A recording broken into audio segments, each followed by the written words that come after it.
Bismillah ar-Rahman ar-Rahim. Kul huwallahu ahad, Allahu samad, lam yalid, walam yulad, walam yakul lahu kufuwan ahad. Sadaqallahu al-Azim. My dear virtual participants, on behalf of Nutshell Group and our partners NEPRA and K Electric, I'm grateful to all of you for your virtual presence here at our today's seminar or webinar on liberalization of power market in Pakistan. As you are already aware that Nutshell Conferences is Pakistan's leading conference management organization. We started our working in 2003, and in the last 18 years, we hosted over 3,000 foreign delegates from around 35 countries in Pakistan. We hosted international conferences, national conferences, dialogues, and as a think tank, we also address and engage various stakeholders on different important issues related to Pakistan's national economy. And our today's topic is actually the need of the hour, a burning topic, a very important and relevant topic, not only for the energy sector and regulator and the government, but also for the people of Pakistan. Since last year, April 2020, after the global lockdown and the impact of COVID-19, we started the series of webinars and national conferences and international conferences on virtual space. And so far, till today, we hosted over 60 webinars and conferences where we engage not only the Pakistani speakers and the Pakistani audience, but also the global speakers from around the world, and also few 100,000 foreign delegates in our 60 webinars and conferences.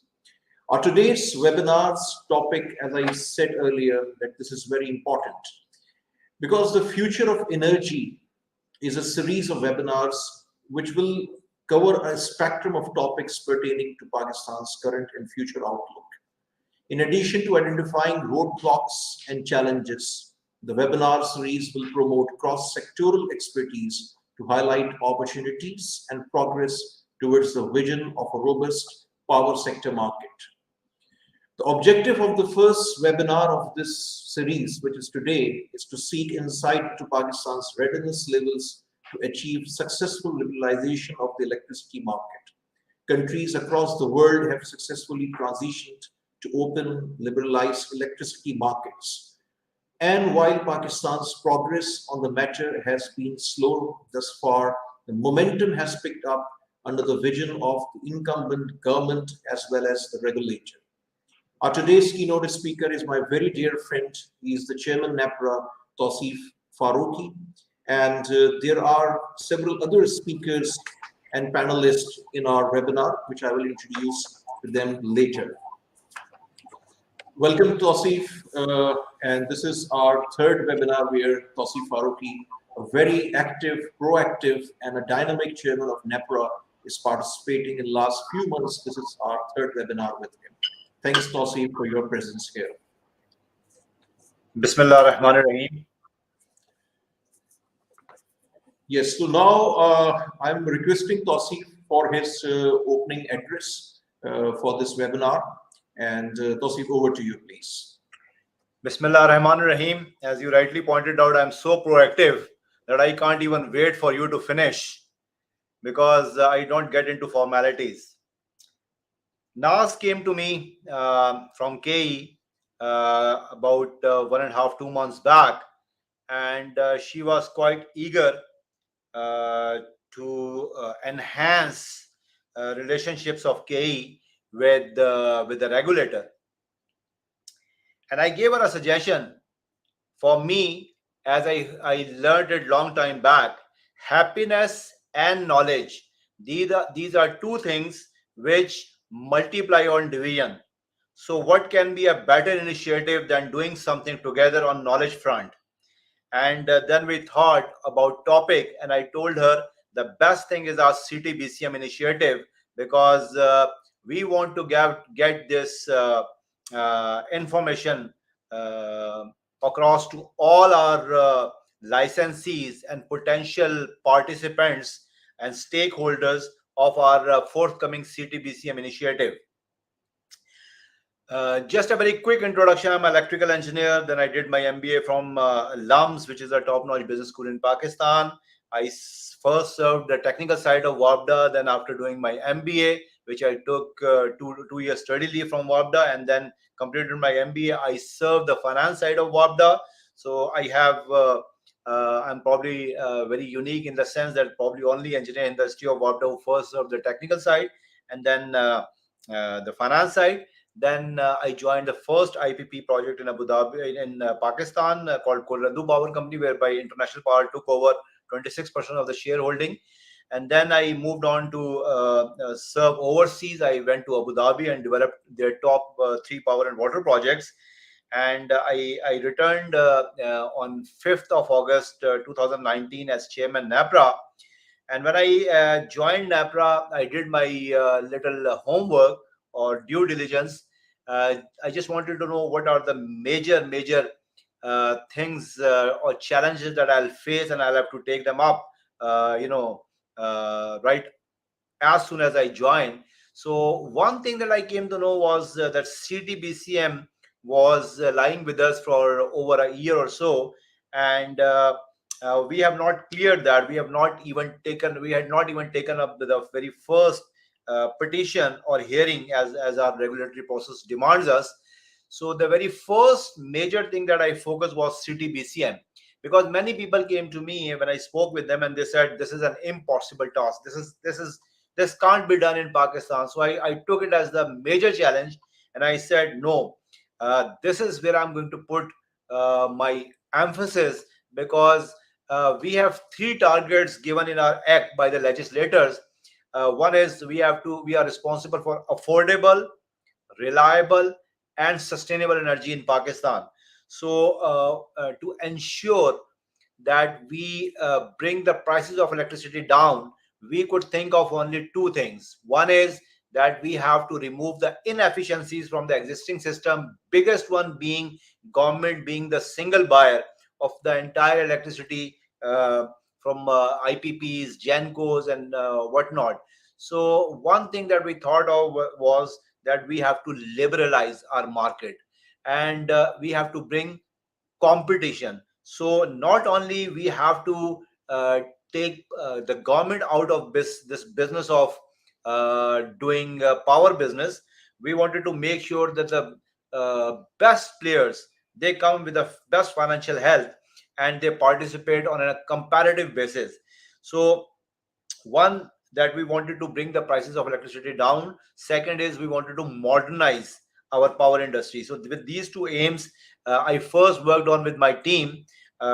We also hired an international consultant. Her name is Beatriz. She is based in Argentina, and she was fabulous. She was outstanding in giving her comments on the basic design that we had. We first approved that, and then thanks to Umar will speak with you later, and they came up with their final design, which we again, with the help of our internal team as well as Beatrice, we cleared that with 500 comments. First we sent it back, and then they removed all our concerns, being the regulator, and then we gave the final approval in November 2020 with 18 months of lead time or implementation or completion time.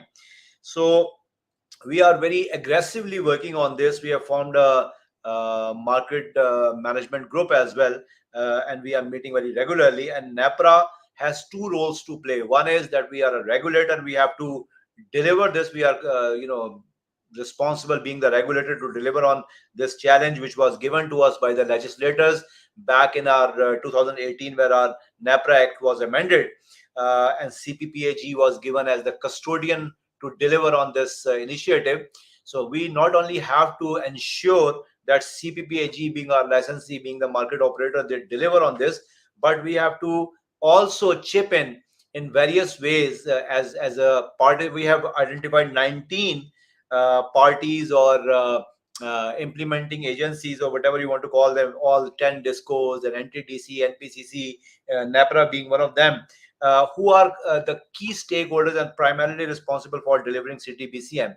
So this is my personal pledge to the Prime Minister of Pakistan that by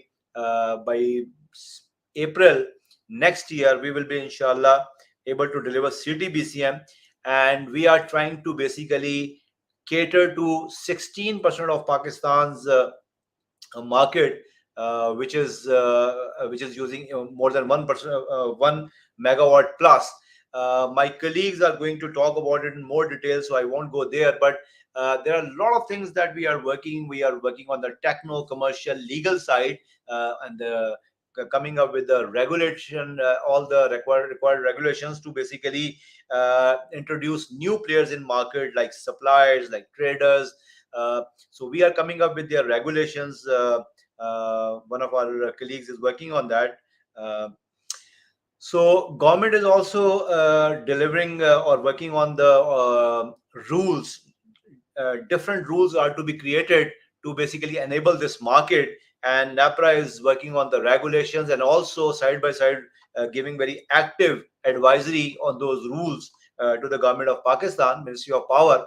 So in addition to that, we are also developing many codes like grid code, like suppliers code, commercial code.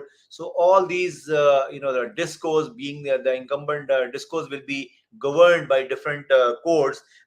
Their connection agreement is separated from the commercial contract. So a lot of things are happening right now. And one department which is primarily responsible, working as a engine for delivering CTBCM within discourse is called Mirad, and probably Umar is also going to touch upon that. We are in the process of hiring people not only from within the discourse but also from private sector. This is going to be a group of around 20-22 people in every single disco, primarily responsible for the contracts management and demand and calculating demand, supply projections, forecasts, and all that. So these people are going to be the pivotal, the nucleus of CTBCM. We have also come up with few other initiatives like wheeling. So CTBCM is also wheeling, whereby anybody can buy and sell electricity from anywhere in Pakistan. All you need to do is just participate in that. Three more initiatives NEPRA has recently taken. One is Power with Prosperity, whereby we are pushing our licensees to deliver on their CSR responsibilities. Being responsible corporate citizens, they have to develop the communities they are working with. So we are now working with all the 300 plus licenses. Second initiative I've taken is that all over Pakistan we have come up with HSC.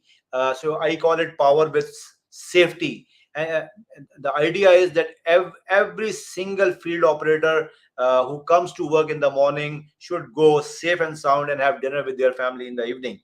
And the last being Power with Security. Our cyber security, on cyber security front, we are totally exposed. So we are ensuring that all our power assets are adequately covered, and we don't have a risk on the cyber security front. So we are working on that. So with this, I think a lot of discussion will come in the next 2 hours. I'll hand over the stage to my colleagues to give you more insight on what our CTBCM plans are.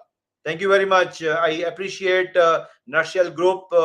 I appreciate KE for this fantastic webinar.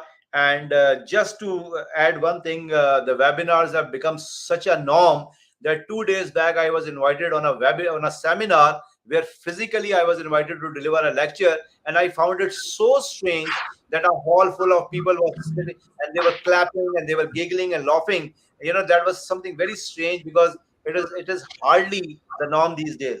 With this, over to you. Thank you. Thank you, Tausif, for your valuable remarks. Actually, now the new norm is hybrid seminars. Around 150, 200 and less audience in the hall and the venue, and more audience virtually. And because of the digital mediums, now we are able to connect the global audience as well, and also the overseas Pakistanis if the issue is relevant to Pakistanis only.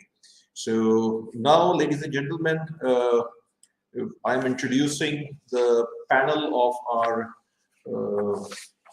discussion. Mr. Umar Harun, he's Head of Strategy and Power Market CPPA. Thank you, Umar, for your presence here. Umar Harun Malik is here with us. My very dear friend and my brother, Dr. Mirza Ikhtiyar Beg, the Chairman Beg Group of Industries. Thank you, Dr. Ikhtiyar Beg, for your presence here. Mr. Peter Brishmov, Principal at Kearney. Thank you, Peter. And Mr. Adil Marhoob, Regional Industry Head, Infrastructure and Energy, IFC, the World Bank Group. And our moderator for this dialogue is Mr. Azhar Hussain. He is the Principal, International Finance Corporation, the World Bank Group. And over to you, Mr. Azhar Hussain, for the rest of the discussion. Thank you. Thank you, Asfar. So I would like to hear from the panelists. So maybe we can give the stage to each of the panelists one by one, and we can start with Umar, and Umar can just walk us through, give us a bit of details on the CTBCM plan, and what is the vision of the government and the regulator in terms of creating a competitive market. And then we'll move on, and I'll invite other panelists. Over to you, Umar. Thank you. Bismillah. Thank you very much, Mr. Azhar.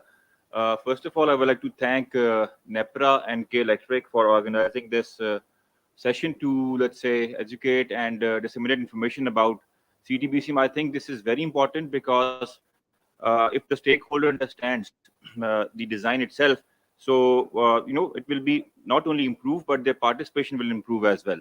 So thank you very much for organizing this. Before I go deep dive into the features and the challenges and the benefits from the CTBCM and some technical details, first of all, let's talk about, what are the goals of, let's say, any electricity sector or market, be it like vertically integrated utility or single buyer plus, wholesale or retail market. The main goal is to ensure that the product, which is electricity, is not only available at all the times, but at affordable rates, right, at competitive rates. In order to do that, the design, there are certain design principles which should be taken into account, which includes transparency, predictability, and accountability.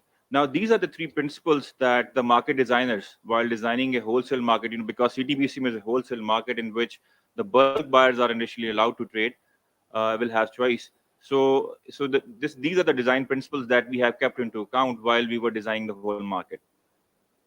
Well, I want to highlight here to the audience that it is also very important to be aware of that every market design is unique.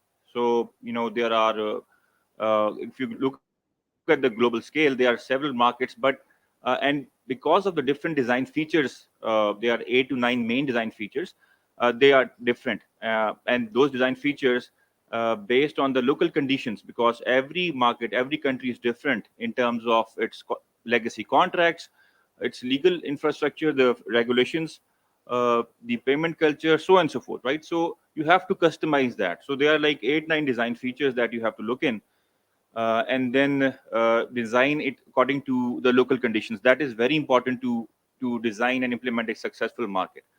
Having said that, the main design feature, which is the dispatch of the generators, segregates the global various market design into two separate categories. One is for Europe, and the other one is basically for rest of the world, including Pakistan.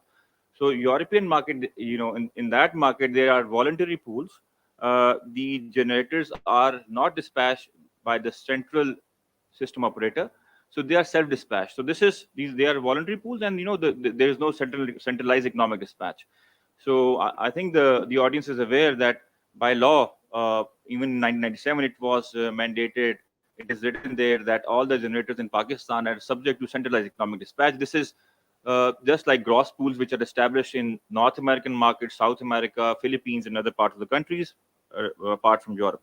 So we fall into this category, which also suits us as well. Not only the driver is not only the legal driver, but the thing is that it also suits us because we have a very congested network. and B, the market maturity is not there that we can go to the other route. Well, having talked about this, uh, we need to also understand that shifting a market from a single buyer to a competitive regime is not simple. It is a very big and huge undertaking, because we are talking about amending, aligning, changing the legal, policy, and regulatory framework, which is itself, I will not name because there's a limited time. There is a very tall hierarchy of, documents that are being changed from act to rules, to regulations, codes, and stuff. So a lot of work has been gone in. Thousands and thousands of pages have been developed, and it's under process of approval from various approving entities. Apart from that alignment, now, if you have changed the whole framework that governs the market, you need to now change and align the institutions as well. So the institutional restructuring is required. So we have most of the entities which are going to be part of this market are owned by government. So that was a big challenge. I will talk about that at the end. So you need to so there is a restructuring of these entities. All of these, like 15 participating government-owned entities, which are participating in this big undertaking. So there is restructuring being done and in the process to be finalized in the next couple of months. So this was even the easier part, although it was big thing. But the main part is that in these institutions, in order to meet the goals of transparency of transactions and stuff, the objectives of the wholesale market, now you need to introduce the technology, automation, that part of the thing. So, and the processes, so internal processes, for example, a connection process. So you need to have very robust, detailed connection processes that will be available to the participating entities, through their website or stuff. So this is just one example. So the processes have to be delineated in detail, and then the people who will basically work on this new technology and implement these processes. So which is the most important and the difficult part. Although this looks like the soft thing, but this is the most important and difficult part, the people part, the professionals. There are about 300 plus professionals that are being trained under CTBCM as we speak, and thanks to NEPRA for taking lead on this with CPPA. In this regard, I'll talk about that in the end. That what we are doing on this part of important thing. Okay, so I will now try to very quickly go through the features of CTBCM. But before going into it, I would like to, let's say, talk about in a very simple way so that everybody understands. So let's talk about what is a market itself. So market is a place. You need a place to do trading, right?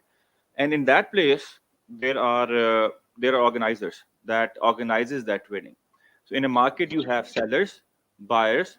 So sellers, I mean, the entities who are producing, buyers who consumes, and then the traders and the suppliers or the retailers who actually don't consume, but they do the trading, right? So they buy not for or sell not for consumption, by the way. So they are getting their bid on it, and they are doing trading. The difference between the trader and the supplier, as per law, because it's given in law, is that trader can do the trading in the market. It can't sell to a consumer.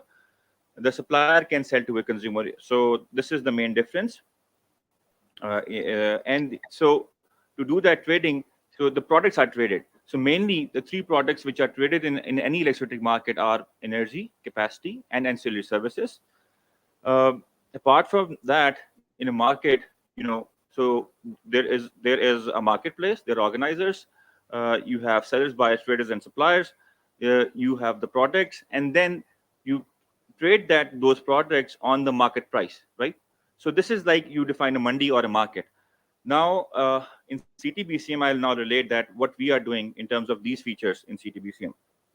So the marketplace, let's say in a comparative market, so in anywhere in the world, by the way, is your transmission network, the network which on which the wholesale market will work. This is like your 66 kV and above network. So this is your marketplace.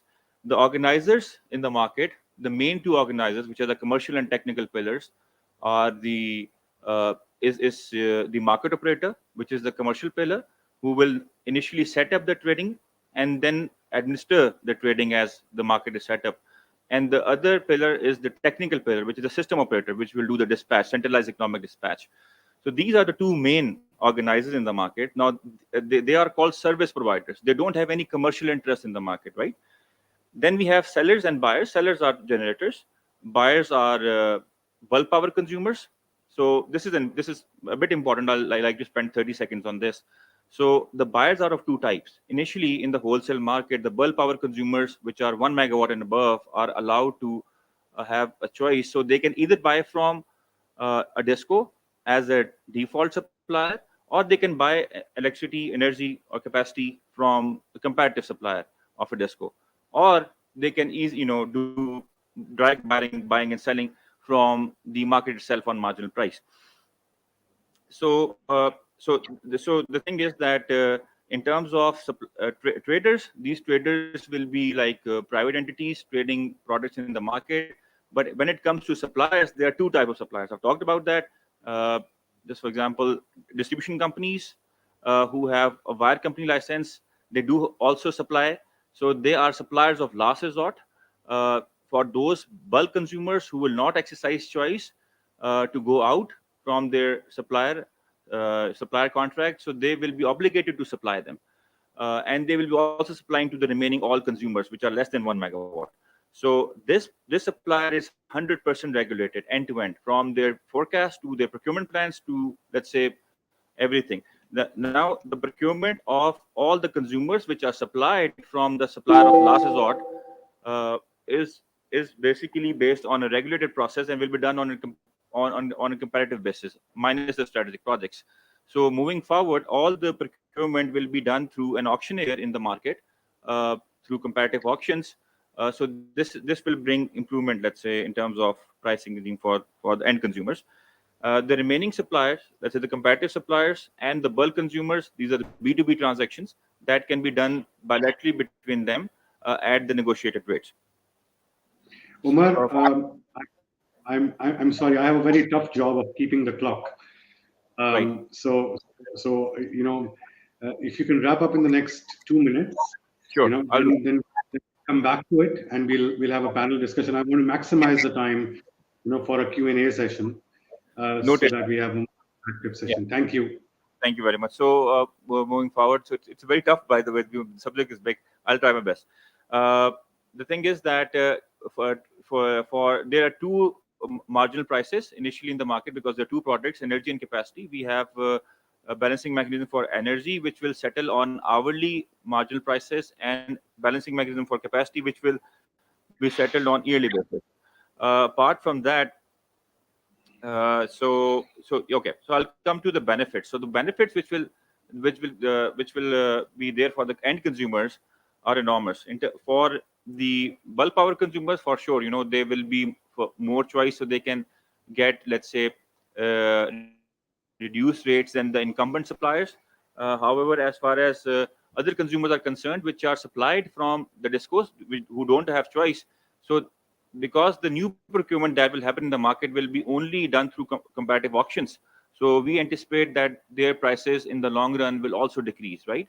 Uh, Apart from that, because there is a lot of technological intervention being done at the system operator level, so the dispatch will improve itself, and there will be huge saving in the fuel cost as well, which will be passed on to all the consumers.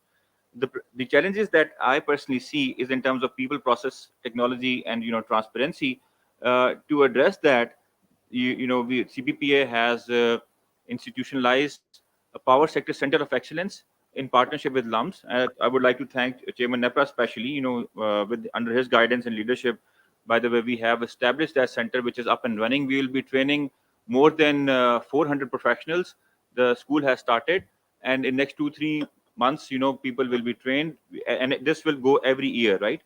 Apart from that, in terms of technology, there are big undertakings. There is market management system, there is dispatch automation. All those things are going on, and there's a lot of work being done.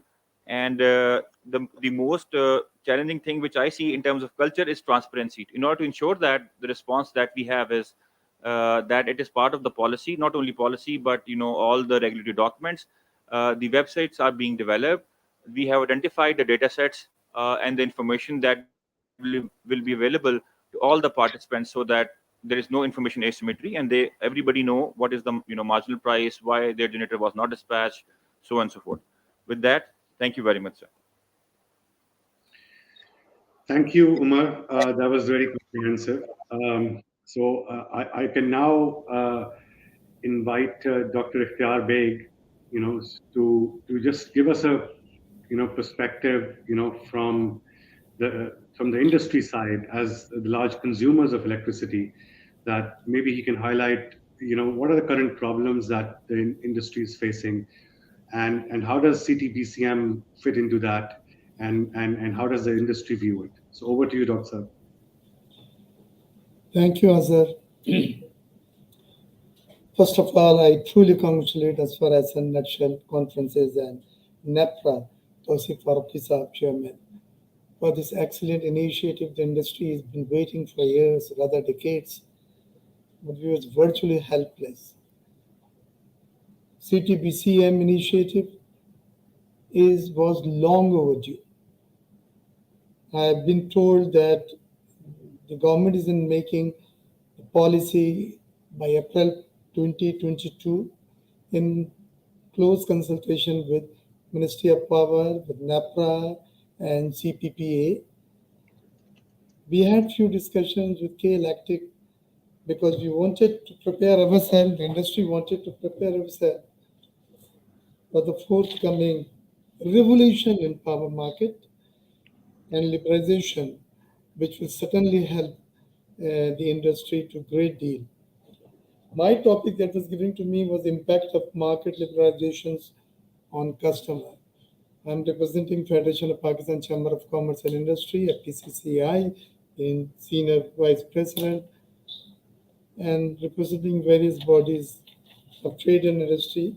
So it is very relevant to share with you the practical point of view of the industrial consumer.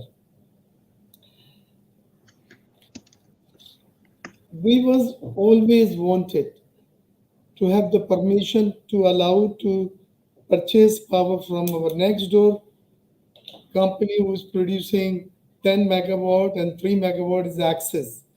And these was mostly capital power generation, captive power generating unit. But we was not allowed. And we was forced to buy power at the higher tariff. In between, our export became uncompetitive. We approached Prime Minister and they gave us a concessional tariff of electricity, power and gas, about 8 cents per kilowatt unit, and then $6.5 per MMBTU gas. But this is a subsidy which is end of the day to be the burden to be bear by the other consumer, or it is jack up the circular debt. So, but it was the need of the export sector, and finally export sector was very thankful to the Prime Minister who has allowed it for another, I think, 1 year. The problem is, all this exercise, there is no doubt, will benefit a customer, a electrical consumer, who will be buying more than 1 megawatt.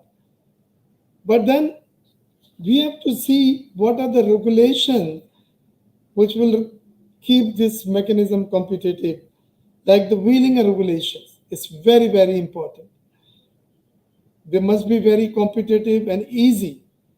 Then, and they are already challenged by discourse in the courts. We don't know what is the outcome. Are the new policies free now to be imposed, or there are some legal hitches around? Then when you're giving subsidy, you're putting a burden of the subsidy on the others. We wanted to know whether K Electric, which is established power supplying company to Karachi, will be able to compete with the DISCOs and with the IPPs and with, if allowed, captive power generating unit with 19% T&D losses, because the other companies do not have that amount of T&D losses, transmission and distribution losses. Their efficiency is far better than K Electric. Their fuel mix is much better and making us more competitive. and their recovery of the bills are far better. So I just wanted to know that K Electric, with all these things which it's has inherited over the decades, now when coming in the market and be at par in the market to compete and to offer prices to the bulk buyer, how they will be able to compete? This is one thing. The second thing is the industry is looking for some very stringent rules of the power supplier to the buyer, that at no stage of time we find out that they defaulted, they broke down, their financial problems, they have some fuel supply agreement lapsed and they cannot supply you, or winter or summer, like we get notices from SSGC. We can't afford this because we take long-term position for the export order.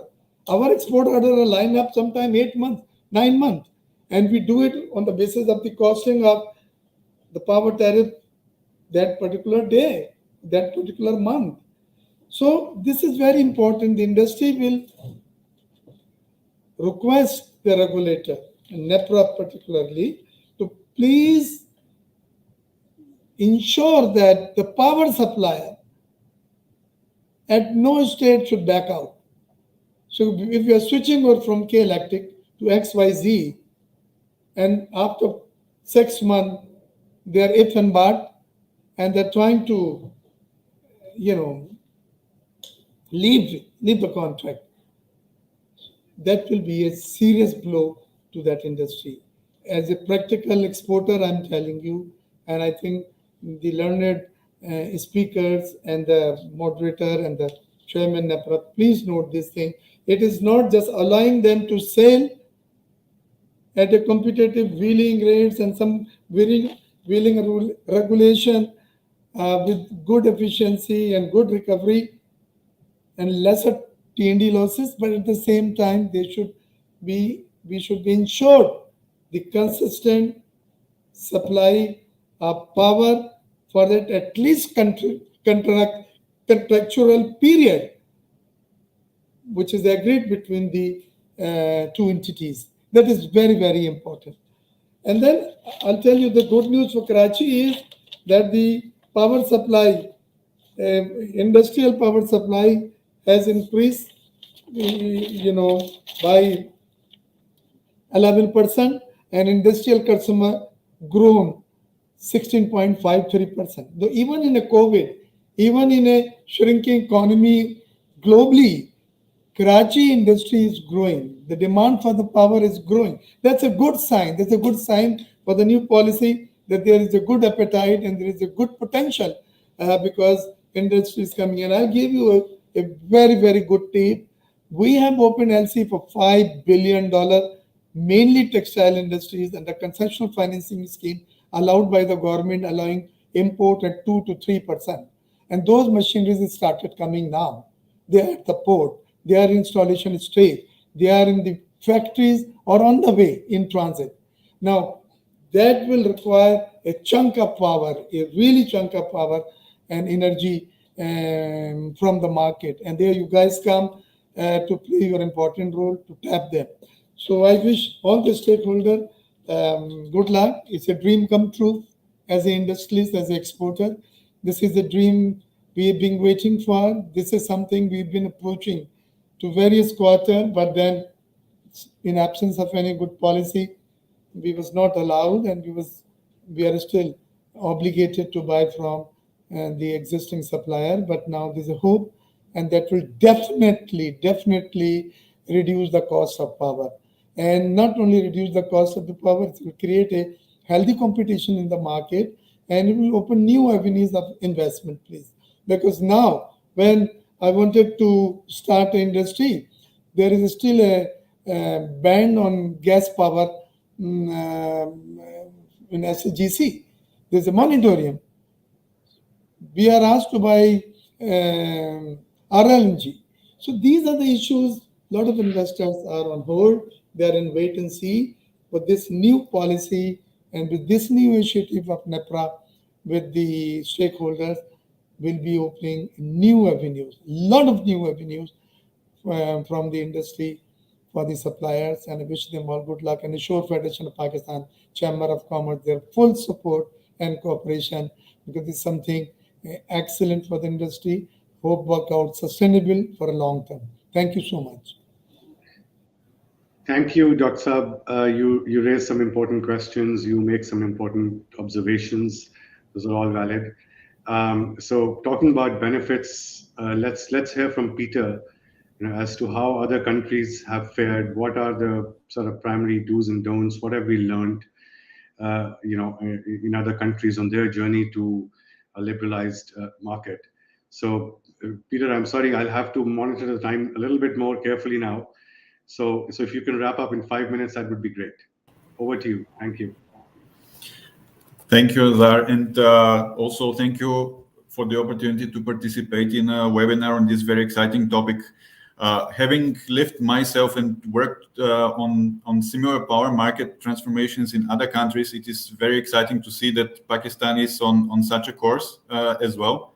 Naturally, such a massive change requires strong preparation, not least because the power sector is the vascular system of the economy, and continuity of supply is essential. Therefore, what I will focus mostly is on several preconditions, like you said, the do's and don'ts that typically need to be addressed to ensure that success of such a transformation. First, every power sector operates in the form of financial equilibrium. This can take different modalities. Let's say if we have cost-reflective tariffs, if we don't have any cross subsidies, this is one type of equilibrium.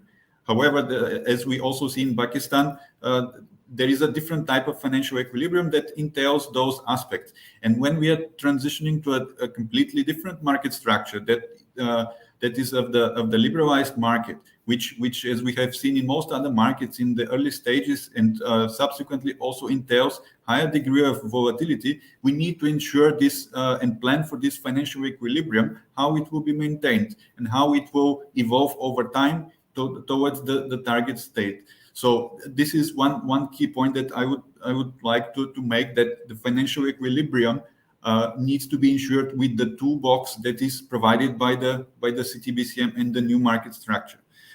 Second point, in terms of the preconditions, is the supply-demand structure, and it needs to be such that it can be susceptible to competition.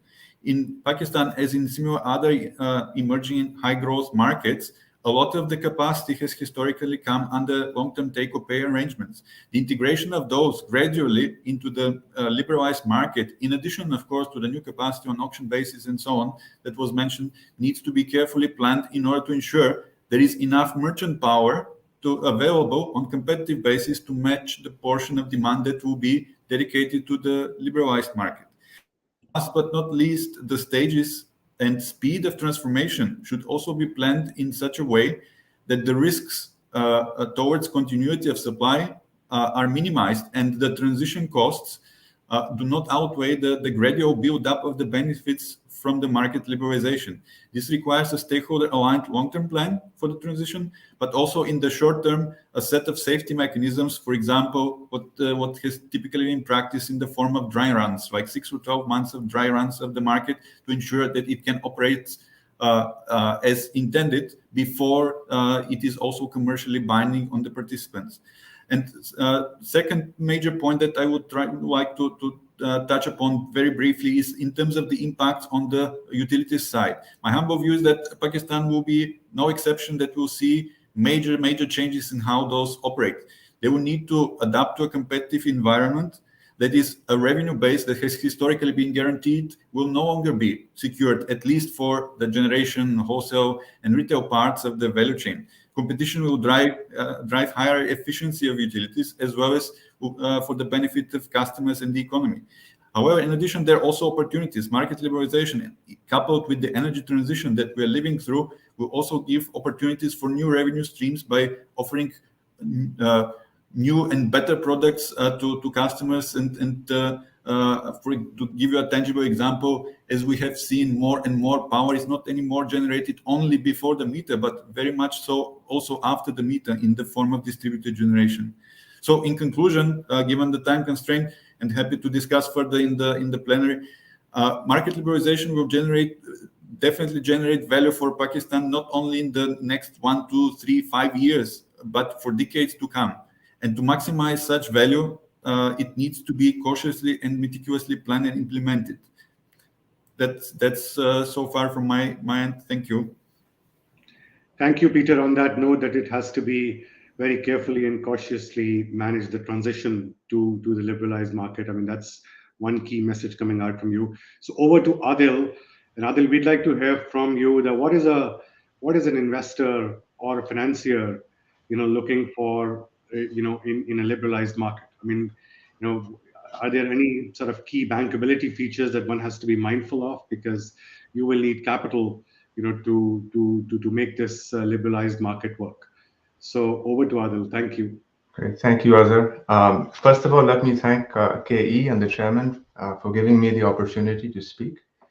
I'm very encouraged by the direction that's being set here, and I think Chairman NEPRA said it the right way, that the purpose is to improve efficiency and reduce the cost of power. Right?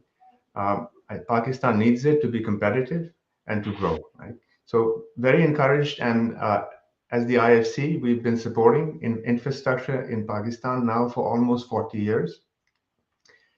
IFC is the private sector arm of the World Bank Group, and in terms of being a player in the power sector, we've been financing power projects across emerging markets. We've done about 50,000 megawatts globally, and about 12 to 14,000 of that has been in deregulated competitive markets. Right? In these markets, we have taken bilateral contracts. We've taken exposure to a mix of bilateral and merchant. And in some cases, in Latin America, we've even financed projects with no contracts, which is complete exposure to fully merchant markets, right? So as where Pakistan is today, which is a heavily contracted single buyer market, many of these markets started like that. So when we look at the example of Turkey, 20 years ago, Turkey brought its first private sector generation to the market through long-term PPAs backed by sovereign guarantees. So my message here is most markets start where Pakistan is and gradually move in that direction. And yes, if rules are set up properly, there is financing available, right? And as IFC, we have funded plants in Turkey, in Philippines, in Mexico, Chile, and Brazil across all technologies, right? We've done renewable, we've done gas, and we've also done hydros in some of these markets. Before I get into the financing, I think just to kind of step back and look at the reform process. I think Peter said it right, that the rules have to be laid out and there has to be a gradual transition to that market, right? To just make sure that there's security of supply. One thing that we've seen, starting points are slightly different. So when you look at places in Latin America, there the reform started with distribution. So the first thing that was done was to privatize, corporatize distribution to improve credit in the sector, right? So Peter mentioned financial equilibrium. That was one way to balance the financial equilibrium. And in late 90s, when England started the reform, Chile started the reform. And in Chile, you had distribution companies with 35% energy losses that were privatized. The loss levels in countries like Chile, Colombia today are at distribution at 7 to 8%, right? So again, financial equilibrium is important, and the incentives have to be able to push it in that direction. A lot of these markets, there's also competition for the market. So it's really the regulator in some cases, and I look at places like Colombia, Mexico, where the regulator looks at what is the demand of the distribution companies, and the distribution companies are asked to contract up to, let's say, 85% of their demand, even in Brazil. So the regulator organizes an auction process to get the most competitive cost of energy for those companies, right? So again, these are the kind of things that we look at. Coming to financing, I think it's very different to finance a project in a competitive market than in in a market with a take-or-pay arrangement with a sovereign guarantee, obviously, right? So the first thing you look at is competitiveness of that generation plant, right? That's key. So is this plant going to be the least cost, or how is the cost of energy of this plant compare to the marginal cost of generation in the system? And to be able to understand that, you have to have rules that are clear. You know, what is the marginal dispatch? Who's managing that? Is there track record? So we're looking at financing something. We want to be able to see a certain track record of that market operating, right? And even if we have bilateral contracts, you're still exposed to the market. So you have to understand that market. So for example, in one case, we financed a plant that had to provide energy by a certain date. Construction delayed by 6 months. But in those 6 months, the plant still was on the hook to provide energy to its client. So it had to go to the market to buy the energy, right? So again, you have to understand what's happening in this market, who's managing it. The credit of the bilateral contracts, and we say bankability, right? So bankability in this case, to me, is also tied to competitiveness of that plant, because you are exposed. You don't have a single buyer. And at some point, you may be exposed to selling in the market. So competitiveness and bankability go together. When you're looking at risks like, you know, who's taking the interconnection risk, right? Who's taking the risk of congestion in that market? So again, without getting into detail, there's some elements of that contract that one has to understand. And then finally, one other thing that you take a risk in a competitive market is the macro issues, right? What's going to happen to currency in that country, right? So should you be financing in local currency, or what kind of hard currency exposure can this plant take? And commodity prices. So when we looked at financing plants in Turkey, which is an energy importer, right? What happens in the oil and gas market changes the outlook of that market extremely. So again, as oil and gas prices are moving, we were running every 6 months new analysis on what the long-term marginal cost of that system would be. So, you know, a view on those markets becomes very important. I mean, in terms of lessons learned, what we've seen, and the good news is in most of these markets, we've seen energy prices reduce. We've actually seen a reaction on the supply side, which I can call exuberant, because people invest more than you would expect. So, you know, take the example of Turkey, where a large amount of renewable energy generation was brought into the system, right? So the market mechanism works. So, you know, it's about improving efficiency and creating a market that gives the right price signals, right? So when you look at the energy prices in the market in Turkey back in 2010, 2011, they were signaling prices were high. They were signaling that there is a supply shortage coming. And the market reacted to that. Right? In 4 years, it was a completely different. So that mechanism of creating a market that's giving clear direction, that's telling people where to allocate capital, extremely key. Again, my main lesson learned here is be clear on rules, right? And no conflicts of interest, right? So in some markets, we've seen government being involved in the dispatch, also being involved as a generator. Should be very clear and run independently. So that dispatch operation has to be independent and transparent. So I'll stop here, Azhar, and be happy to answer questions. Great, thank you, Adil. And just to add, one sentence about sort of IFC. So I've been associated with IFC's power program, along with Adil, and IFC in Pakistan. So IFC has been a key financier. I think we've financed about 20 plus IPPs in Pakistan in the past, and we very much look forward to the opportunity to continuing this support to the power market and possibly helping in this transition, bringing our global knowledge to the key stakeholders, and then looking to finance the first few projects. So that's a thought I wanted to leave with everyone. Okay, so now we will open the floor, and I have a few questions. I think a lot of good things have been said. There's a lot of optimism. We all want to see this system work with the clear benefits of it.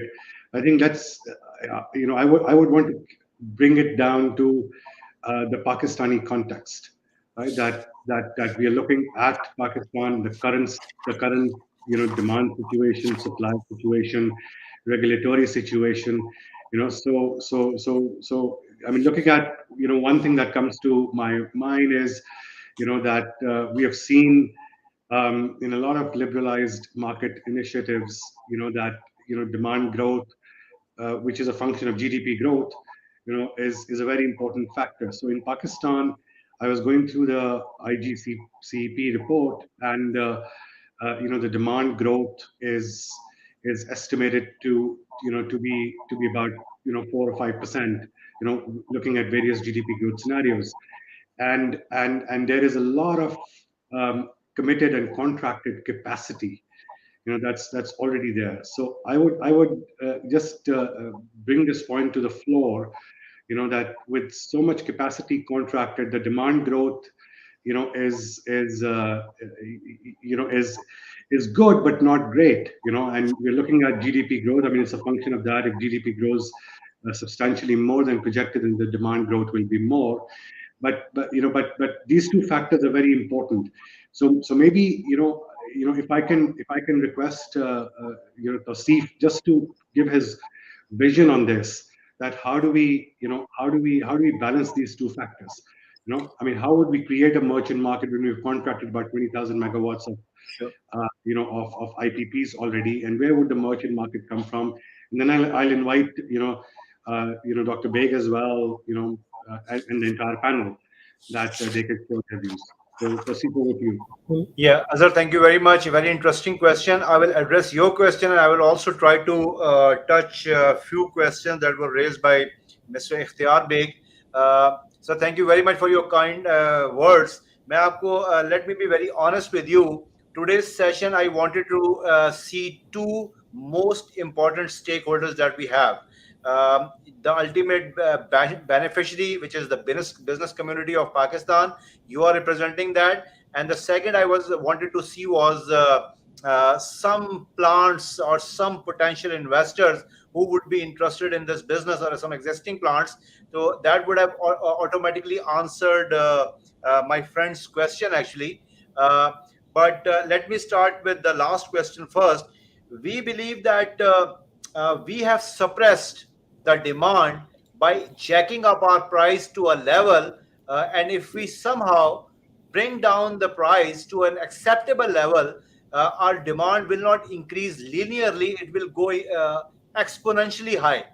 I mean, my better half is from Karachi, and not that I was chasing my better half since that time, but she's my first cousin as well. So all my maternal side is in Karachi. I have been traveling to Karachi since childhood, and maybe 40 years back, when I used to land in Karachi, the city used to be maybe 5-10 times more illuminated when it is what it is now. So I honestly believe, if we bring the price of electricity down to an acceptable or a bearable level, or somehow we increase our per capita income, because price is just a relative number. 16 rupees per kilowatt hour may be very high for someone who's earning 10,000 rupees or 20,000 rupees, but somebody who's earning maybe 10 million rupees per month, this is peanuts.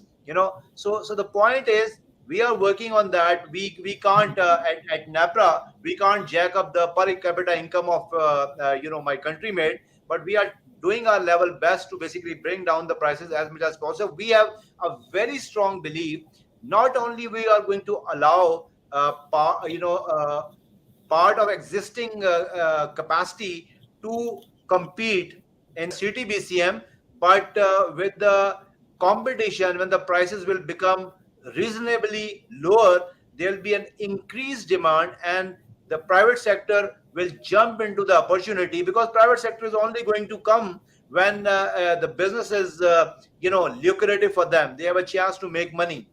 So I have no scientific way of addressing your question, my friend, but this is only based on hope, because again, we are the ones, very first time in the history of Pakistan, we have approved the IGCEP.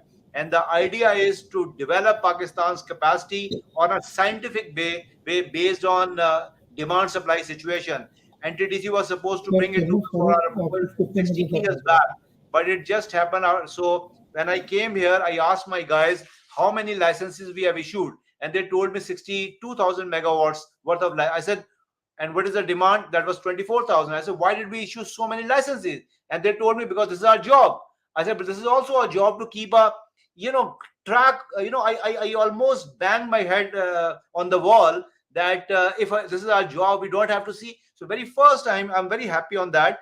Let me address. I'm not sure if I've answered your question, but this is more of a hope, more of a a gut feel, and because the world has like very first time when we built a motorway in Pakistan, that was the first motorway in Pakistan, but we followed what the world has been doing, and it was a hugely successful experience in Pakistan. And Pakistan is a strange country where revamping or fixing an existing GT road is much more difficult than building a motorway. So this is precisely what we are doing. Why I'm using the example, we are trying to put a motorway which should provide the easy access, free mobility to our business community. And why we are doing this, I would like to address you, Mr. Ikhtiyar Beg Saab. This is my conviction, which I have mentioned to the highest office. Very gracious of Prime Minister, he invited me for one-on-one meeting. I have a genuine belief that there is a reason we create an army, because so that it wins us a war when our enemy, strikes. There is, and that war happens in decades, maybe, but there is one more war going on, which is happening every single day. And like we create an army, instead of giving one Kalashnikov to every house in Pakistan, we heavily invest on them so that when the time comes, they bail us out against our arch rival or enemy. Similarly, the another war which is going on right now, every single day, is on business front.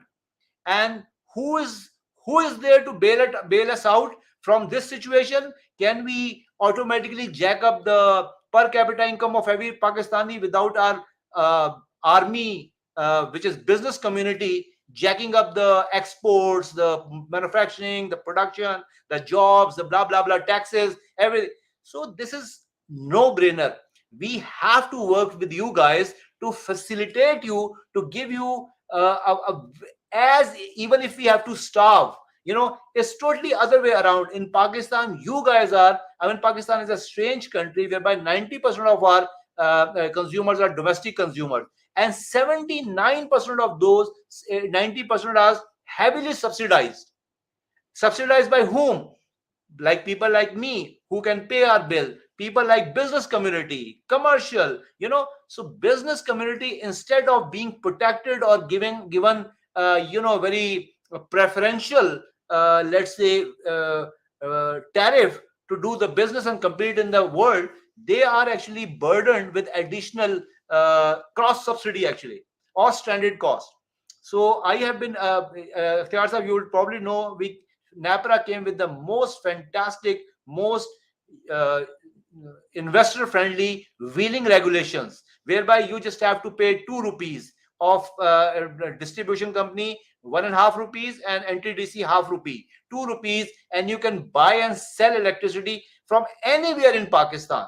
So now we are not keeping you a slave of any particular disco that was keeping you, hostage, or charging a ransom. Now you are totally liberated. But unfortunately, as you rightly said, our discos, obviously, because they were losing a lot of money by losing the best customer. So we came up with another idea, a hybrid model, whereby if you, let's say, make a bilateral agreement with a wind power plant, or with a hydro, with a solar, which is not available in the evening or morning or in winter times, you can keep the disco or KE as a backup, and you just have to pay a certain capacity. So this addresses your other concern, that whosoever you join as a business partner should not be able to leave you high and dry in the middle of the game.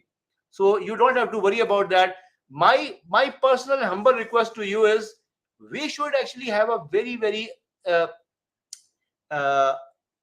frequent interactive communication, whereby, and this is not something new in world, in our neighbors, even India.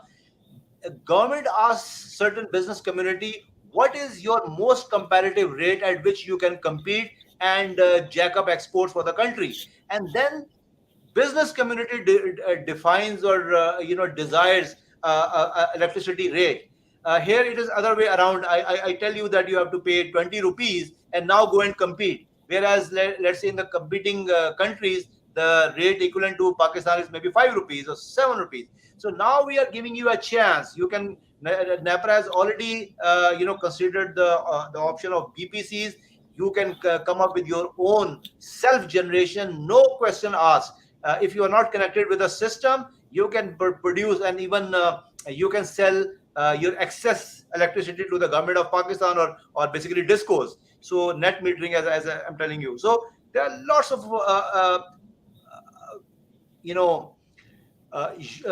investor friendly or consumer friendly initiatives NEPRA is taking. And I would like to just make one comment on what Peter said. Peter, thank you very much. That was a very fantastic suggestion you gave. Baby steps, restrain, caution, don't jump, because we have to be very watchful, very careful, that while trying to come up with a market which is going to benefit our business community, there should not be any goof ups. So we'll definitely follow your advice and go slow. And one more thing, I think we should definitely have a very a follow-up session after this, maybe in 2 weeks time, maybe 1 month's time, whenever we can decide. And then we should bring more potential consumers as well as suppliers, so that we address and we go deeper, we do the drill down and come up with the whatever concerns they have, so that we hit them right now, so that instead of learning in the job, we address them now. Thank you. Yes, Prasid Saab, I'll give you also the feedback from the industry Thank you. on the next session. Fantastic. Sir आप mute पे हैं. Azhar साहब, you are on muted. Sorry about that. So Dr. Saab, if you have, I know that you have to go for another engagement. Is there anything that you would like to add to what the chairman said? Yes. No, Mr. Chairman is giving me a lot of strength and a lot of confidence, because these was the worried. And India model, when we were studying it, I think it is not very exciting at both ends. So we definitely looking forward to a more comprehensive and exercised model for Pakistan. But I also wanted to know, what about K Electric and other discos and IPPs, those who have additional power generation, and they're supplying to X number of consumer. Once they shifted to under this new scheme, what will happen to this excessive power with them? Because these are the power plant, you can't remove them overnight. They're still there. And if you close them down, it will affect the company. Some of these companies are public limited companies, the shareholders will suffer. So I just wanted, Chairman, your little note on this issue, because I'm looking at a very broader perspective, not only how much money I'm saving and happy in a reduced cost, but we have to see that what about our suppliers, the old suppliers, what will happen to them? Let me address this, Ikhtiyar Saab. First of all, where you are sitting in KE, they don't have excess electricity. They are still drawing electricity from the NTDC main grid system, and we are anxiously awaiting their new BPQS3 plant to start operating. First unit was expected, so I'll check with them when is the new date. Second litmus test that they are part of this new initiative is that the joint sponsor of today's session is KE. So they are very much on board, because they have realized that it is much better to cannibalize your own sales than by someone else cannibalizing it. So they have also known the fact, if you can't fight, be friends. So they are very much on board. The rest of Pakistan, yes, we have excess electricity, but we have some very old plants as well. We have some very old technologies as well. We have very expensive fuel as well. All these three have to be taken out from the system. So the new system which is going to be generated is going to be based on hopefully renewable, greenest, cheapest electricity, which is going to be very affordable. And we are not only going to allow the new ones, but hopefully you would have probably known about this recent IPP renegotiation. There is a clause in the renegotiation MOU as well, that once the CTBCM market starts, they can also, with the agreement of CPPAG, they can also participate in the CTBCM. So we are going to encourage all the new participants. Again, the focus is you guys. Again, so the new, Tausif Saab, last question, the new supplier, you think will be with a 0 T&D losses or 3-4% T&D losses vis-a-vis 19-20% of the existing supplier? Just as a layman, I wanted to know. It will give me a good idea. You have to understand one thing. We are here talking about two different things. One is generation. The other is transmission/distribution. When you are talking about 18-19%, fortunately or unfortunately, you will still have to use the same transmission and distribution network to get your electricity.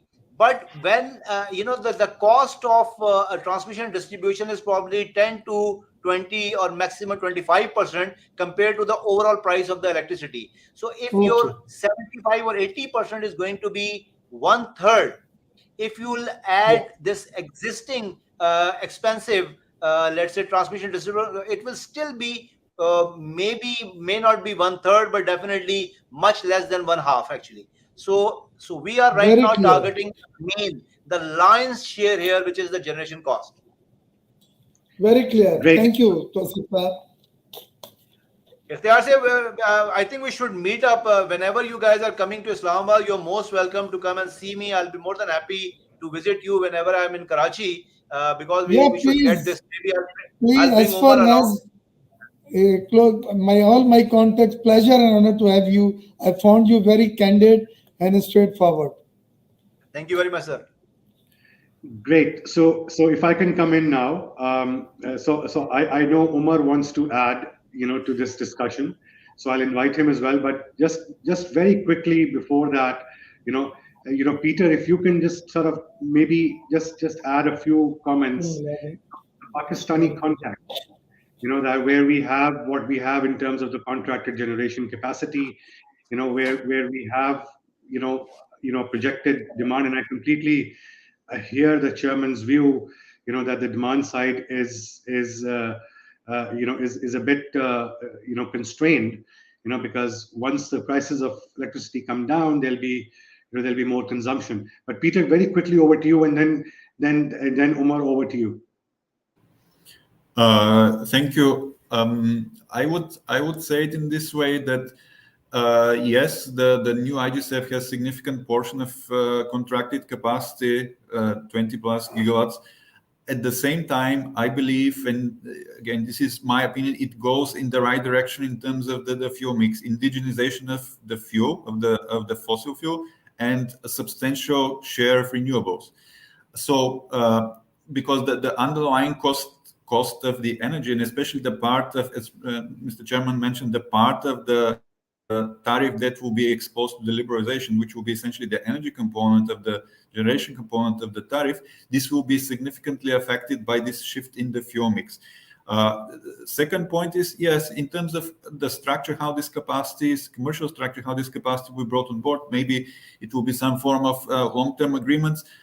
Still, in the long term, I'm sure that based on what was mentioned earlier by CPPA, that this will gradually shift more towards merchant types of contracts, like shorter term and without the take or pay commitments, but linked to the markets. So I think in terms of the fuel mix, that will ensure competitiveness of the local prices, Pakistan is moving in the right direction. In parallel with that, and this is already happening based on the discussion today, the commercial structure that will link that to the customers and ensure the remuneration of the various parties will also evolve over time by way of the CTBCM. And as new capacity is brought online on pure merchant basis, for example, the hybrid model that was mentioned by Mr. Chairman, that will enable that this new capacity will even further, especially renewable capacity, will replace the expensive, more expensive fuels, fossil fuels, and in this way reduce the total cost for the system without how to say hurting any of the stakeholders in this system. But it will be like a win-win, because it will mostly be at the expense of imported fuels. Right, Peter. So one question that is probably very important here is that there is a lot of I mean, we're probably looking at stranded assets, right? And there are a lot of, there will be lots of those stranded assets in terms of older generation plants, maybe newly contracted plants, who would not be viable to run. So what have you seen in other markets, that how do they sort of recover their costs, the existing suppliers, existing generators, and the ones who are coming on stream? So there is a capacity charge element that they would want to recover in the new system. Is that something that you have seen in other markets? Yeah, let me take this question from two perspectives. There is the long-term perspective, and there is the short-term perspective. Clearly, in the long term, the purpose of this market liberalization is not to have stranded assets, because the decisions, who will make the decisions about investment in new capacity, they will be the ones that will bear the risk of the success of that investment or not. Therefore, this model will ensure that such a concept in the long term would not exist. Of course, in the short term, it's a different story. It needs to be addressed also in the context of what I called earlier the financial equilibrium. The sector operates in a certain way at the moment.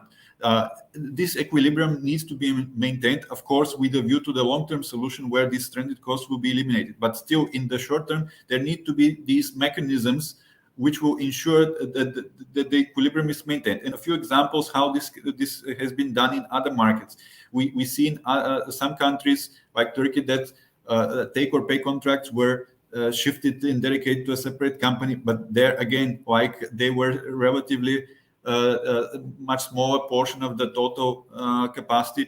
In yet another markets in some of the European countries where generally long-term contracts were abandoned and were classified as state aid subsequently, so not allowed. But still, in this transition period, these costs were put together, and then a universal levy was imposed on all the customers to recover them. Again, balancing the interests of customers and the power system stakeholders, because again, what is very important also in the market design, and I think that the CTBCM duly accounts for that, is that when we are talking about be it wheeling, be it stranded costs, that they are allocated in a fair way to all the customers, so that it doesn't the transition to this new type of market arrangement doesn't create some unintended distortions in the markets by way of certain structures of the tariff. Because if we look at the tariff structure and what services it entails to the customers, it's the same for the both regulated and deregulated customers. There is the energy, there is the grid part, and there is other levies, whether it's public lighting or some form of subsidies or whatever. These are the three components, and these are applicable to both regulated and deregulated. The difference is that the energy component in the regulated part of the market is determined in a certain way by way of the regulatory framework, where in the open market is based on marginal price, based on competition. However, we need to be careful not to create any distortion by way of these other components by shifting them in one way or the other between the two markets. And I think this goes in line also with what Mr. Chairman mentioned earlier. Sure, Peter. I mean, I have Adil making a comment, and then Umar, we'll hand over the floor to you. You can probably take all of these comments and observations and questions, and then just give us your views. Adil, over to you, please. I just wanted to make a small comment looking at history in Pakistan, right? So when we looked at the addition of capacity in the late 90s, we were at the similar point. We had excess supply. But within 4 years or within 5 years, the country was facing blackouts. So again, to me, it's a question of growth. Pakistan is still a country that has a lot of growth potential, right? And we have to let industry grow, let the economy grow. You have to grow out of it. So when we talk about stranded assets, to me, this is just a transition issue, right? It's a question of time. As we gradually create that market, let's make sure when the market is created, it doesn't have any discrepancies. It has to give the right price signals, right? And we'll grow out of this issue, I'm sure. Good. Umar, what would you like to add? Sorry, Adil Sab. Okay, thank you very much. So, okay, am I audible, by the way? Yes, Umar, we can hear you. Thank you very much. So there were few key points that I'll address in the talk now. The first of all, the very important question that when we introduce a market, usually we think about merchant plants, short-term trading, spot market, stuff like that. So it is very rightly pointed out that there is a lot of committed capacity which is already committed in next 4 to 5 years, as we all seen. Let's say, so our product, which is forecasted demand for next 5 years, already committed. So how let's say the short-term trading or liquidity will come in. This is the the first question. Now, how we as a market designer think that this is kind of a blessing in disguise for us as well, and kind of opportunity too, because you see that from global experience, you can always also see that initially the newly introduced market has to gradually and certainly for sure, let's say, has to demonstrate the credibility, the transparency, and the payment culture in the short-term market, right? So we will require maturity in terms of people, process, technology, and payment. Short-term market, which is the balancing mechanism for capacity and energy, will be covered through credit covers and will be 100% paid every month, right? So this is one thing. So what will happen, because the product is contracted? If the BPCS goes out, there is, as the speaker said, yes, this is for shorter term, 4 to 5 years, but there will be issue of stranded assets cost. I'll talk about that in a bit. So what I foresee, just for example, how the liquidity initially in 1 to 2 years will come in is through, let's say, the plants which are retiring. There are several plants which are retiring in next few years. Plus, we have a captive base, big captive base in Pakistan. Uh, According to NEPRA Act, now the captives can also trade in CDBCM, and there is process given in the design itself. We can talk about it separately. So, just for example, this year, because the capacity was available, unfortunately, because of fuel supply shortage, low hydrology, and all factors, there was a shortage created. For example, if we had CTBCM already in place a year before, last year, just for example, and this kind of situation happened, the captives could have kicked in. They could have supplied energy on marginal prices, right, and would have been paid for that marginal prices through the market operator in a very secured and transparent manner through the escrow accounts and the credit covers that we will have from all the participants. So we could have overcome the shortage by captives who are not producing on those periods. They have some spare capacity. So what we think that and we, by the way, in next 2-3 months we will be doing detailed consultation with captives so that they know that in future if this happens, how they can utilize this in their benefit, which will be beneficial for the rest of Pakistan as well, right? So the infrastructure, the market infrastructure is there. For example, God forbid next year we have similar kind of situation, so this opportunity can be utilized by them. So initial liquidity will come from them and the plants which are being retiring. Apart from that, the big question that we have, what will happen to the existing contracts? Well, talking about that, CCI approved have policy in which there is a chapter on wholesale market, which is art policy, I think Article 5.5. So I will encourage all the readers to go through it. So in it, the CCI policy has given a principle that the existing contracts will be protected, right? They will be protected, and even the generation license says that they can participate in the CTBCM or any market with mutual consent of the seller and the buyer, right? So how we have integrated them in the market is basically through a detailed technical mechanism, but by amending the rules. So their commercial interest is protected, right? They are participating through distribution companies. This is part of the thing. Now, for example, now discos have to discos have to pay to these IPPs their long-term capacity charges, right? So those fixed the fixed capacity cost has to be paid by discos even if they lose the sales because of net metering, either net metering or BPC is going out. So the question of a stranded asset cost or the fixed capacity not being paid by the consumer kicks in, right? For that, we had we studied all across the globe. So there are several methods. Either, for example, you can the government can provide subsidy. I don't think that government will be willing to do that. But this is open discussion that the government will decide that what they will do. Or you can pass it to the consumers. Now, passing to the consumers has several means as well. You can pass to a leaving consumer. You can pass that cost to all the consumers. You can exempt special economic zones for some time. So there are several methods, right? The recommended method is to, by the way, pass this stranded asset cost for few years to all the consumers, so that the leaving consumer can participate. Otherwise, it will be a showstopper. So this is, I think, this was the feedback from my side. And as we move along, it will be very important, by the way, for next at least 2 to 3 years, that the marginal prices are discovered, published, and apart from that, sorry, there are like 4 to 5 already existing wheeling contracts that will be also integrated, right? So people will, let's say the investors, the traders, and the players will be looking around for next 2 3 years, which I see that how these contracts, they are trading and they are settled, either they are paid or not paid, how the marginal price is being discovered, how transparent is that, how transparent the dispatch is, how much clear the rules are they settled or not, paid in full or not in the market.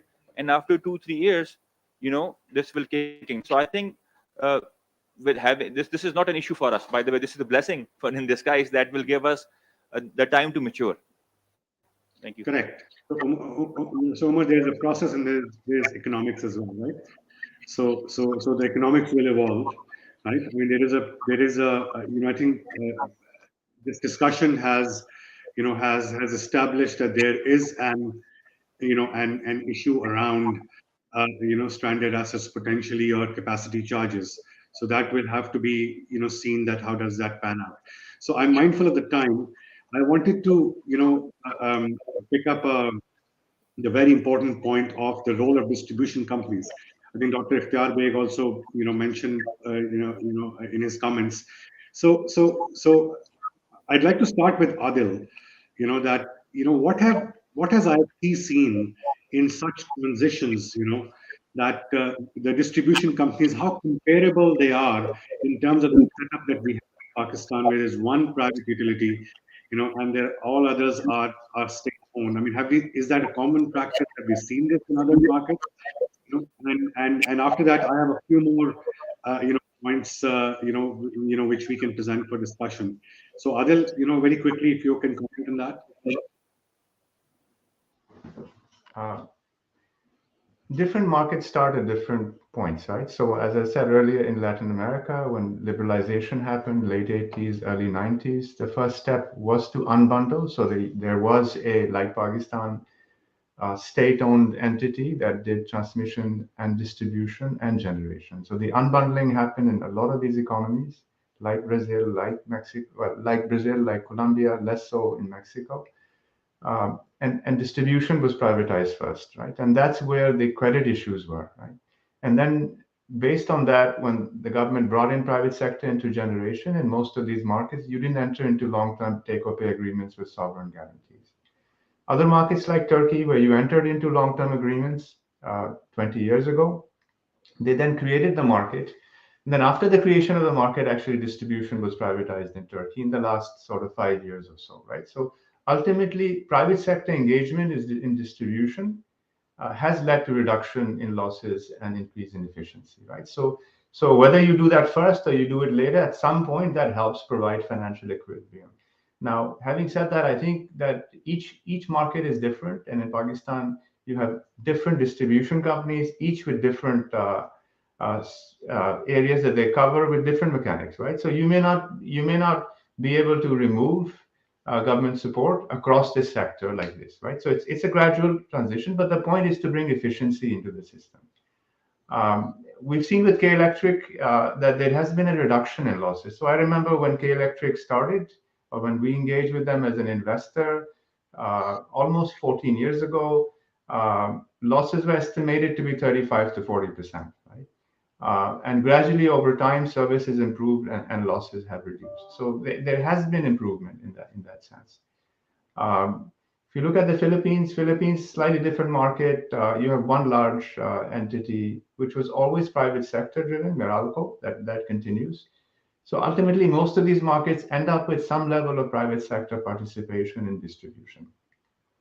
Today, when we talk about liberalization, we're starting to unbundle distribution and supply, right? So when you talk about reducing retail competition more than 1 megawatt, you're bringing a new supplier into that business, and then you need clear rules on the use of system charge for distribution and transmission.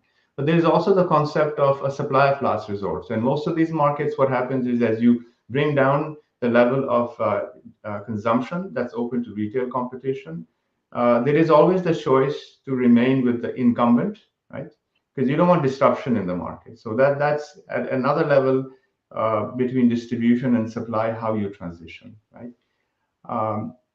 Again, I think the purpose is improve efficiency and reduce the cost of generation. You start with generation because in the value chain, that's the highest cost element, right? But ultimately, you have to increase efficiency across the whole value chain, from where the electrons generated to where it's built. Right, Adil, and just this leads to a question that if so, private sector should be on both sides. It can start now, it can come in later, for the market to sort of work more effectively and efficiently. So, but the distribution companies also have to, either in public sector or in private sector, have to have a mechanism where they can have a tariff that is cost reflective or cost recovery, right? So otherwise, there would not be a credit-worthy, off-taker of power, right? So is that some thought going into that? That the current sort of cost of the system is too high, right? But eventually you'll have to make a system where distribution companies can fully recover their costs. So is that something on the horizon? Maybe Tausif can come in and then we can open it up. Yeah, Thank you. there are two things which are happening with the distribution. Actually, three things. One is that we have recently, or thanks to the government Ministry of Energy Power Division, we have come up with the new boards. So we are trying to revamp, restructure the companies, or not restructure, rather bringing new fresh blood in the discourse by changing the entire board. Some fantastic people have been brought as chairman of the boards and board members. So they are the ones who are going to provide the strategic leadership. And since I am blessed and honored to conduct the hearings and also act as board to issue the tariff or responsible for the financing of all these discos for the forthcoming years, I have a very regular interaction with the board chiefs and all that. So we need to do a lot of work there. We need to revamp that, change their mindset. There is absolutely no business sense there at the moment. Karach K is probably the only one who's probably having little more focus on the profitability than actually serving the customers.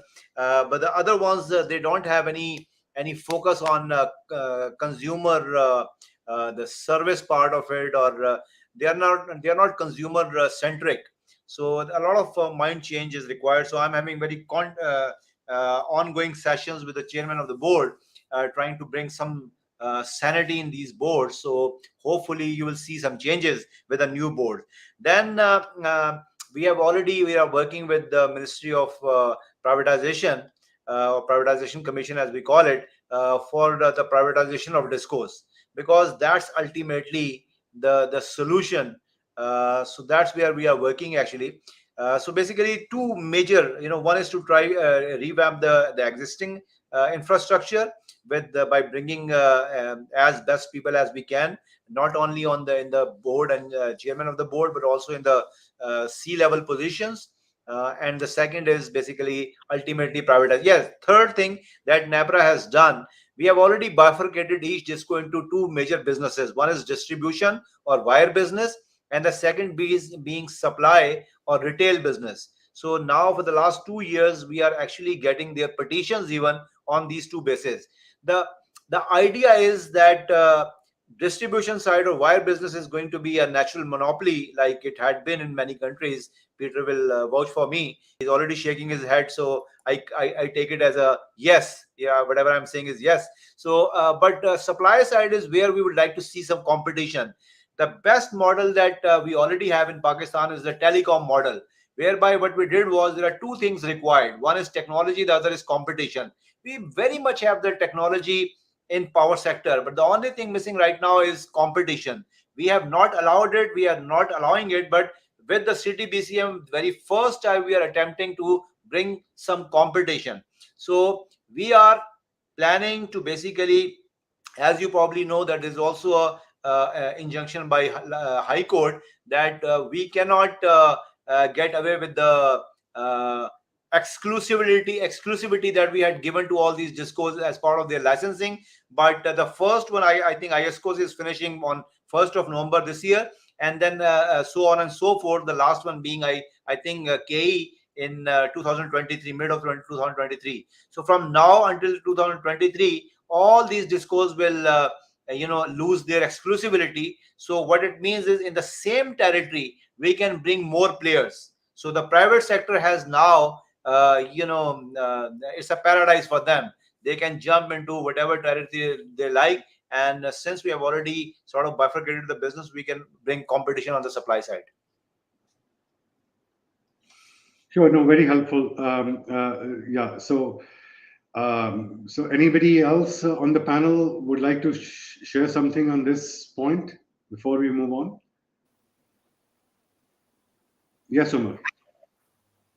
Well, thank you very much. Very briefly, you're right.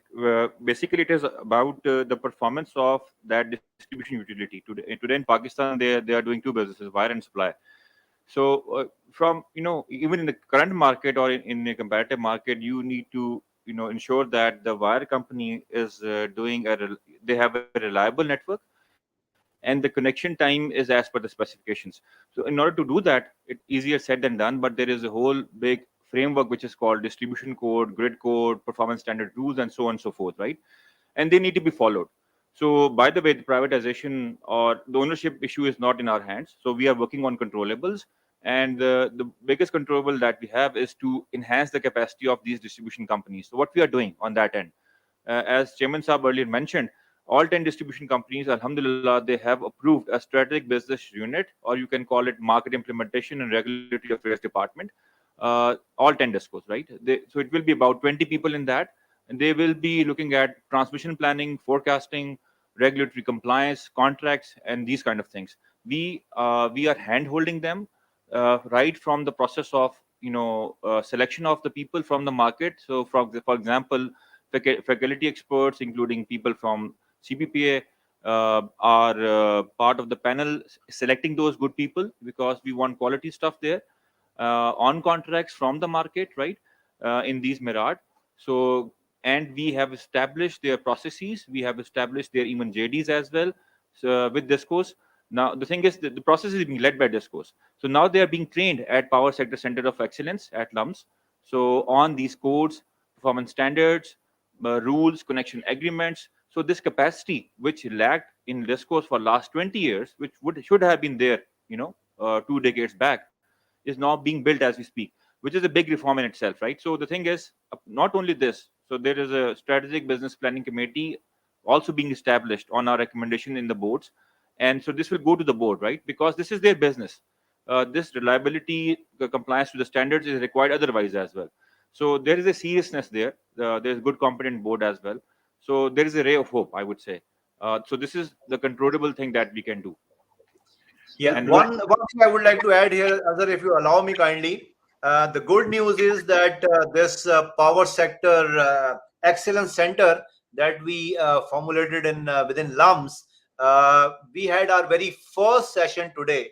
Actually, not today. We started on Monday, so today was the culmination of that very first 5 days course on the midterm distribution forecasting, and I addressed all the participants. They were entry level to mid level guys in the Mirad, which I don't know the details of. Umar has already described. So this section is going to be the engine, in the entire distribution system or companies in Pakistan. So fantastic people, and I addressed them for about 1 hour in the morning today. So the good news is the ball has already started rolling, and we are already trying to find the best people to lead this initiative. Great. All very exciting, very powerful messages here. We're going in the right direction. I think it will take a little bit more time probably, but this is clearly the right direction. So I'll be handing over. We'll be closing the Q&A session. I'm mindful of the time, and I'll be handing over to Naz now, and then then she'll lead the closure of this session. Naz, over to you, please. Thank you, Azhar. Before Naz, I want Thank you very much, Azhar. to- And thank you to the entire panel and all the speakers for actually a very enlightening and very insightful session. It was really like a conversation. And, this is, as Azhar mentioned, we think that the future of energy is here in Pakistan. This government has been committed, the regulator has been committed, and we are very excited about the opportunity. And the way we see it is that we all need to be prepared for it, because you will see opportunities, and we want to be able to partake in those opportunities. But I think some of the messages that come out over here also are very interesting, very clear. We saw the diversity of expertise, opinion here. One of the things that came out quite clearly also was stages and speed of transition. I'm heartened to hear the chairman's message on that as well, that I think it's important that we do it in a way that is not disruptive. Every speaker has said that. He also, I'm encouraged to hear, he also said that we should have further sessions on it, and completely in agreement that we should have further sessions so that there is stakeholder alignment. The intention is that we are doing something which has happened in many other parts of the globe, and we see the commitment of this government and we laud their effort, but we want to do it in a way that we take the learnings from other places so that it's a win-win for us as a whole. So very heartened to hear that. I think some other very interesting points that were raised were on financial equilibrium that Peter raised, so whether we talk of stranded costs, cross-subsidy, and Umar mentioned over here also that, yes, there are some open discussions over there also, and those will require further sort of thinking through, and I think that's the other reason why we need to have further such sessions across different sides. Chairman NEPRA also mentioned that if we could to have investors, you may want suppliers, generators, other people, so that we put down what are the other potential things that we may want to consider. Good to hear that. I think Adil made a very interesting point as well. When we talk about a lot of capacity as well, that yes, we've seen this in other markets as well. And eventually you do grow out of it. Pakistan has seen that earlier as well. So we need to grow out of this as well. And how do we do that?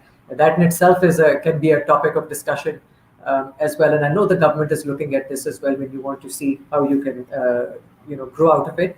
The other very clear message also was that, let's be clear on the rules.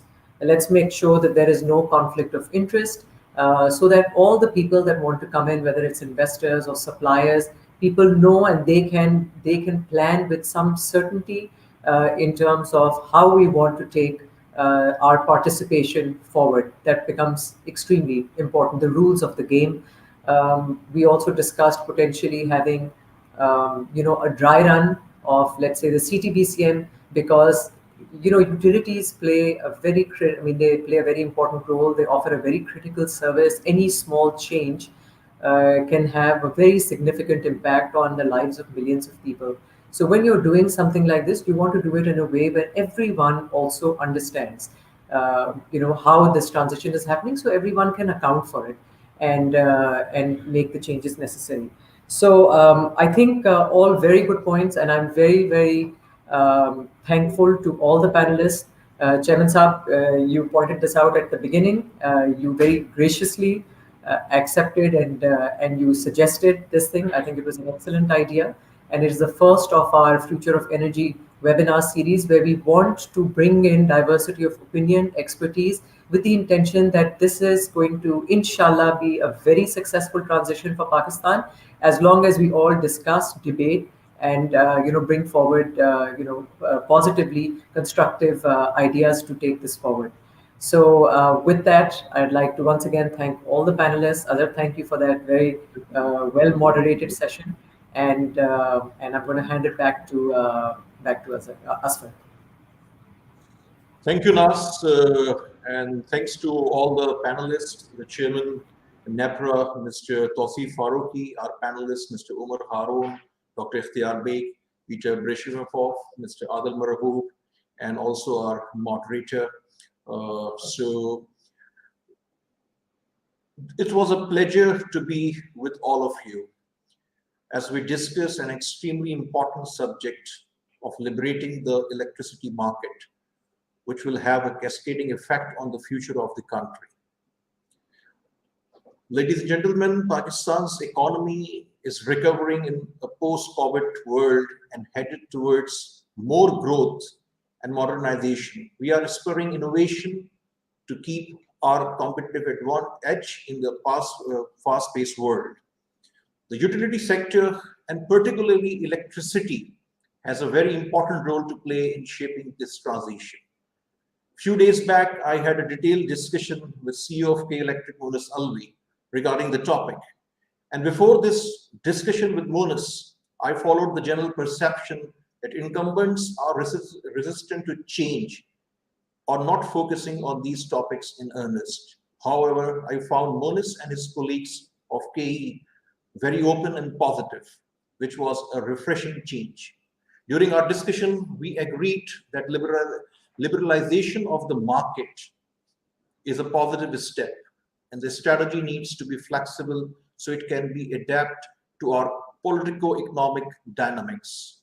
Munis Alvi was of the opinion that there should be no question on whether or not we have to move ahead with this, but it is important that we do it the right way.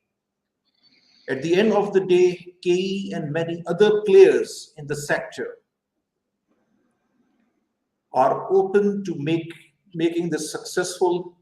The general consensus is that this will be a game changer for Pakistan. And as a consumer and a concerned citizen of Pakistan, I also believe on this. This is also important in the current context. Tariff setting and power purchasing have historically been operating as monopolies, and there are challenges therein which are contributing to circular debt.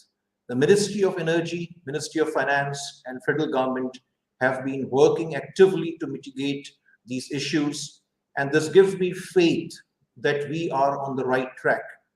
And liberalization will definitely change the future of not just energy sector, but all others. With this note, I'm again grateful to NEPRA for their collaboration and K Electric for their partnership, and all our worthy speakers and panelists and moderators. And inshallah, as Chairman NEPRA advised us to continue this series of dialogue, so we will definitely continue this series of dialogue with the support of NEPRA, K Electric, and our other partners in the future. Pakistan Zindabad.